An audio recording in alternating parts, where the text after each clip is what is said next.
9 techniques to display text over background images.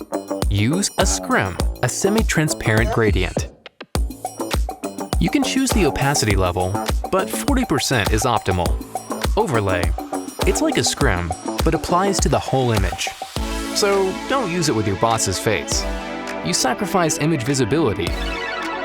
Another option? Make the overlay in color. The perfect solution to neutralize a busy image. Use soft gradients if there's enough contrast. Make sure to choose the colors that work together in harmony. Semi-transparent image against a solid color background. Consists of 3 layers: solid color, semi-transparent image, and text. Blur.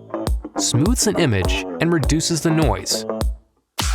Be aware, if the blur is too high, the image will be unrecognizable. Text highlight.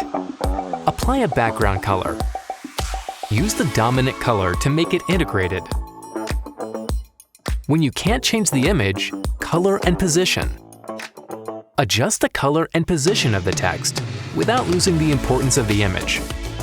Grayscale can be the solution too. You might lose the richness of the color, but it will make your design more interesting.